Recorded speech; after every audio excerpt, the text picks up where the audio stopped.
Hello guys, welcome to our YouTube channel Kirdovers. Today we are going to read a reducible to exact differential equation, that is unit first M2 part.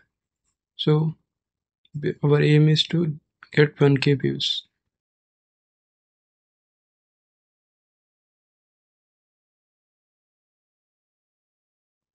So there are 5 different formats to reduce the exact differential equation. Like that is firstly in not exact differential equation we are reducing it to the exact differential equation to solve it. So format 1 is some equation they given, that is m dx plus n dy, and that is homogeneous. Homogeneous means what?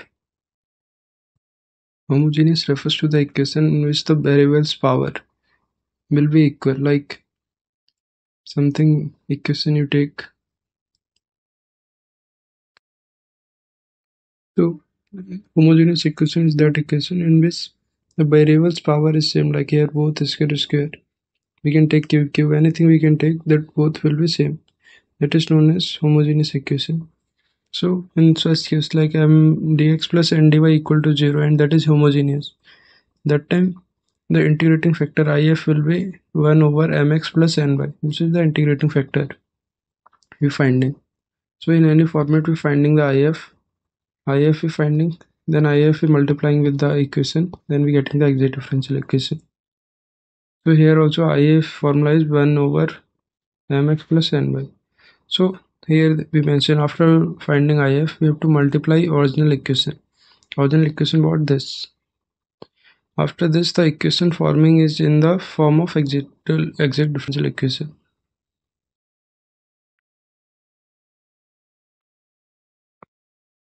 So after finding if, when we multiplying it with this, then we getting a exact differential equation.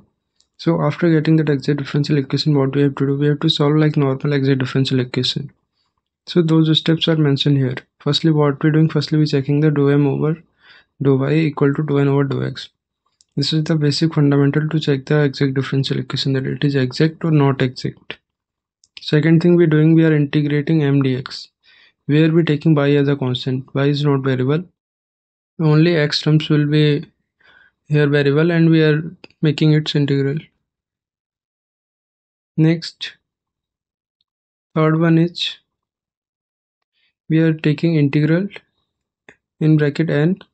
Then what integral will be m dx we taken now, the differentiation with respect to y, because here y was constant. Then O will be integrating by dy.